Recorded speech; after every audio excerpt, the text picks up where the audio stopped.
Hey there, welcome back to another video. This time around, it is my rant on the 2021 horror film Bram Stoker's Van Helsing.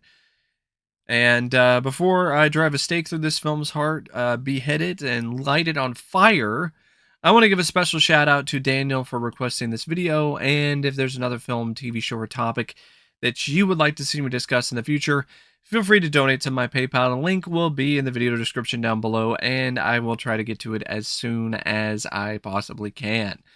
Now, Bram Stoker's Van Helsing is a example of just complete and utter pointlessness, and a film that is so boring that it will suck the life out of you.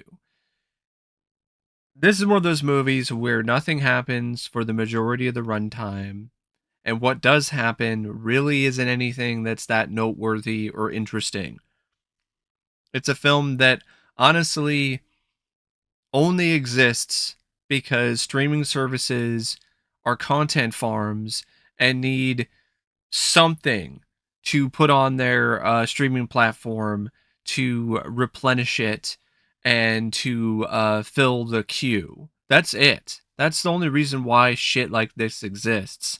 And honestly, I'm getting tired of it because I'd rather streaming services like Tubi or Amazon Prime or Netflix or any of these other streaming services have less content if it means that the content is of higher quality, because it's already hard enough as it is to sift through these services to find a gem or to find something to watch, and you just make things even worse by just throwing all of this trash onto these platforms.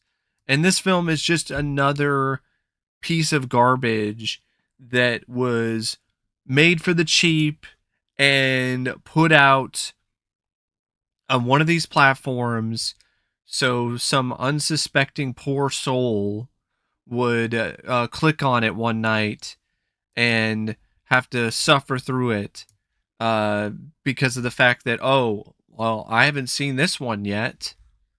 It's that kind of thing. Well, you should have just skipped it anyway, because there's nothing here in the first place. It's written and directed by Steve Lawson, who is another one of those hacks who labels themselves as a writer and a filmmaker who has no talent for either, but keeps getting a job because of the fact that they need content. That's another reason why I wish that we didn't have so many of these films that exist every given year, because then hacks like this wouldn't continue to have jobs that they don't deserve.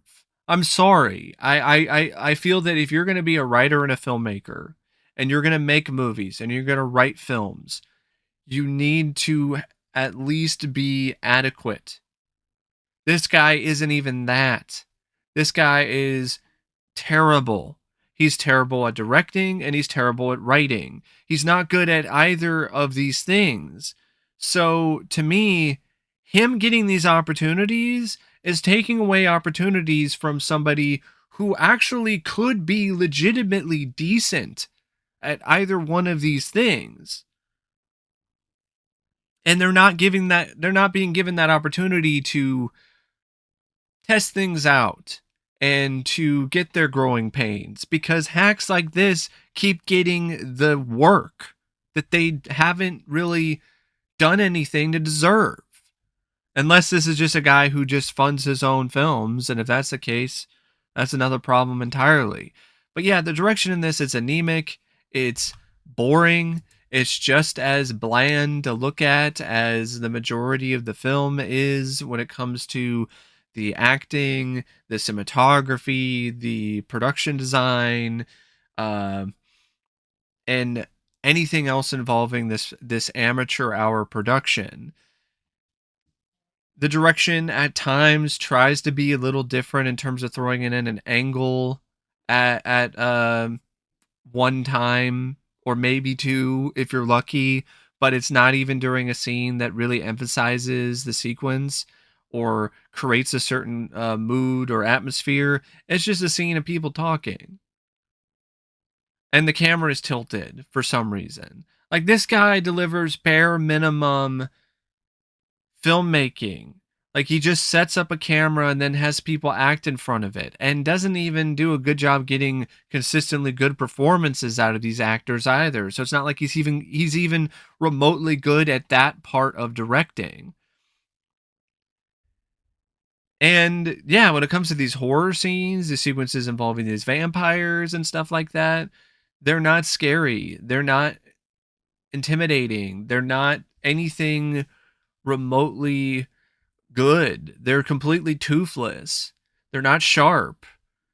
And he might as well be using all gums when it comes to scenes that are supposed to have any bite to them, because he's such a hack of a filmmaker. If you look at his IMDb, not counting one of the most recent films he's done that has a bunch of sock accounts bumping up the average rating, he doesn't even have a single film that even has a 5 out of 10. Like, the highest rating is a 4. The majority of his films and his filmography, which is one too many, have an average rating of 2.5. So, like, the guy is terrible. Honestly, uh, he should be aligned with that SpongeBob meme. Every time you see this guy's name in the credits, you should have that clip run where the guy's like, "Oh, brother, this guy stinks." Because he does. He really does. He stinks as a director, and he stinks just as bad as a writer. Uh, I don't know what he was thinking with this script. Maybe he saw a couple episodes of Downton Abbey on TV one night and thought, "Oh, you know what? I have a brilliant idea. Let's take Downton Abbey and let's throw Dracula in it, and let's make it into a boring soap opera with no fucking Dracula." Yeah, that's gonna sell. I mean, it's just so pointless and unnecessary and unneeded. We already have too many adaptations of Dracula to begin with. Low budget adaptations as well as big budget ones. There's so many other different adaptations of Dracula to choose from that actually are good films, that there's no reason for this to exist. And those actually have Dracula. Like, you can go watch Bram Stoker's Dracula starring Gary Oldman and get a much more satisfying experience. You can watch Prince of Darkness with Christopher Lee. You can watch the 1931 Dracula with Bela Lugosi. There, you could watch even Dan Curtis's Dracula with Jack Palance as Dracula, which was a TV movie from the 70s, and that had higher production values than this movie that came out in 2021. Hell, you can even watch crap like Die Hard Dracula, and at least you can laugh at it in terms of just how over the top and bad it is. And if you're hearing laughing in the background, apparently my parents also find this film to be laughably bad too. Uh, but yeah, just such a piece of crap. The script is just the Lucy portions of the Dracula story, but done incredibly poorly, with very low production values, bad acting, and equally as bad writing, because the majority of the scenes are just boring dialogue between characters that you have no reason to give any shit about, because it just throws you into the Lucy storyline. It's like you ripped out like the first 5 chapters of Dracula and you just opened the book, and now you're just reading Dracula right from this point where Lucy is being stalked and has her blood drunk by Dracula, and Arthur and John and Van Helsing are tending to her. And that's the majority of the movie. And the only things that the writer does to add anything new or to transfuse any sort of new blood into this movie into this adaptation of Dracula is to have scenes that focus more on Lucy as the main vampire, and a dumb twist at the end with Arthur where he was bit by Lucy apparently, and now he's being manipulated by her, and I think he also became a vampire, and then he also gets killed along with Lucy by Van Helsing and John by the end of the movie, but I'm not 100% sure about that. And once again, I apologize for the cackling in the background. It's just, what are you gonna do? Um, I wish that I had that much fun watching this piece of shit. Um, but yeah, it's just such a bad script. So much of it is just this boring dialogue and this equally as boring soap opera drama between John and Arthur when it comes to their relationship with Lucy, and I don't give a fuck about any of it. And for a film called Bram Stoker's Van Helsing, it's not like it even has the perspective of Van Helsing. It's not even from his point of view. It's not even like it's a prequel to Dracula where Van Helsing, it's young Van Helsing fighting vampires. No, you don't even get that. You just get a boring soap opera version of the Lucy portions of the Dracula novel with a couple twists and Van Helsing occasionally showing up and hypnotizing Lucy and being involved in the proceedings and stuff like that. That's it. That's all you get from this script. And the writer had the audacity to set things up for a fucking sequel. Like, people are actually going to be clamoring for more of this lazy, uninspired trash. Like, it sets things up for a sequel featuring Mina Harker and Jonathan Harker and maybe Dracula.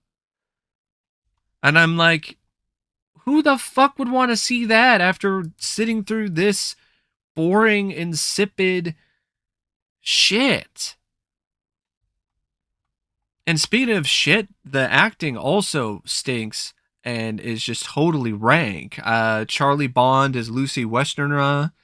I've heard she's done some other stuff. She definitely didn't give her all here.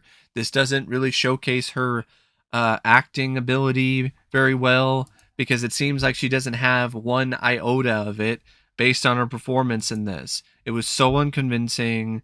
There were scenes where she's supposed to be a distraught, I think, because she's like feeling the effects of being maybe turning into a vampire, or at least the whole thing where she's about to die and she's just writhing around in the sheets, and she can't even make that into anything that is remotely believable. Not believable when it comes to being sexy, not believable when it comes to being intimidating or scary. Just not believable, period. Tom Hendryk as Arthur. There were some moments where his performance was kind of somewhat decent, but then there would be other scenes that would just really undo that and just ultimately make that performance still pretty bad. Joe Street as John Seward, just a block of wood with a very fake sounding accent. In fact, pretty much everybody in this had really bad accents except for Tom Hendrick. Mark Topping as Van Helsing. I don't know what his accent was. I think he's trying to be German, but it comes and goes, and it's just I don't even know what he was trying to do with this because he doesn't really commit to it, and he's not charismatic. He's not an engaging enough personality as an actor to make this Van Helsing into anything that is remotely memorable. And he has all these lines of dialogue. Like there's a really long scene where he's explaining vampires, and it is just so hard to watch because it's just so boring. And he's not saying these lines in a way that is interesting or intriguing or fun to watch. Like the scenes, for instance, where Van Helsing is explaining vampires in Bram Stoker's Dracula are really fun and engaging because Anthony Hopkins is a legitimately great actor and performer. It's one of those movies where there's barely anyone else in the cast other than these four people, and none of them are really great, let alone even average actors. So you put a lot of your hopes on four actors who can't carry anything, let alone this entire movie.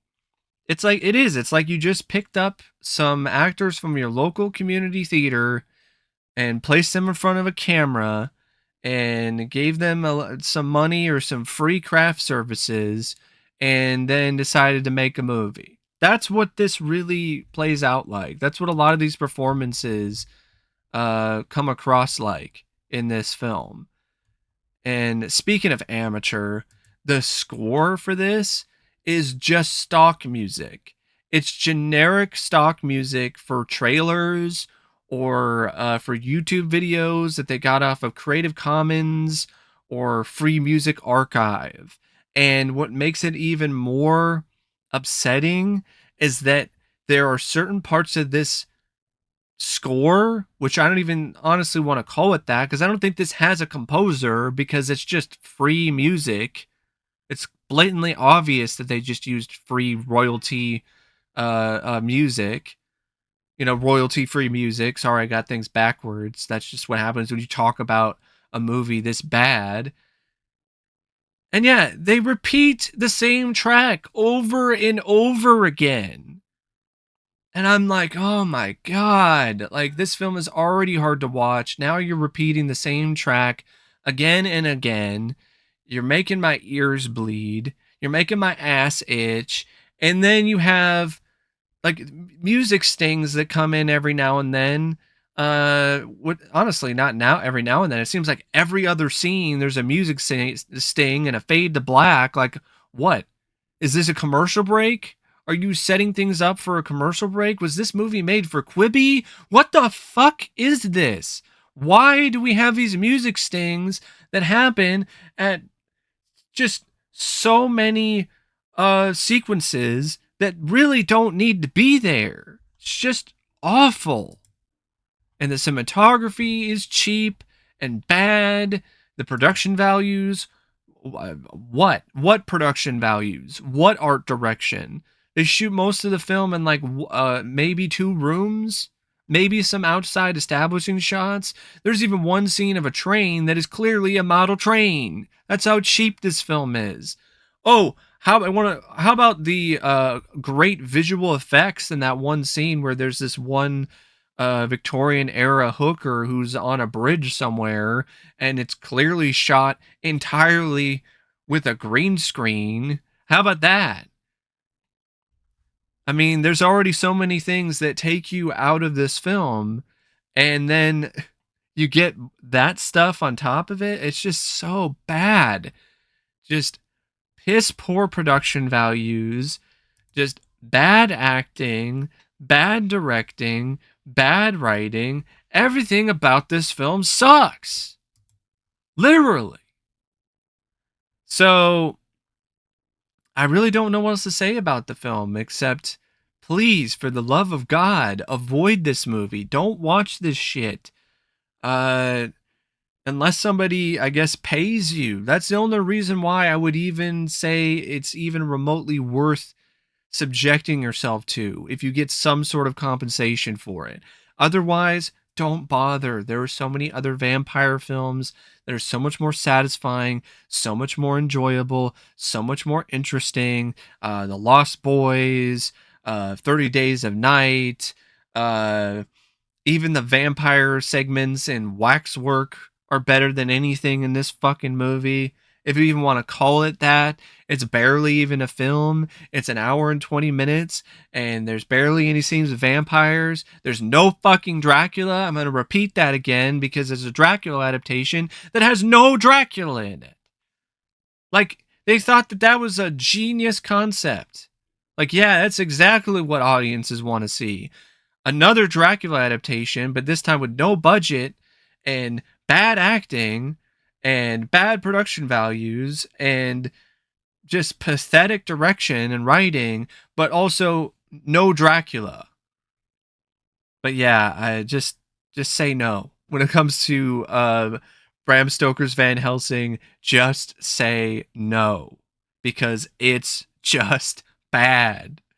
Anyway, thank you for watching my rant on Bram Stoker's Van Helsing. And until next time, I'll see you later. See ya.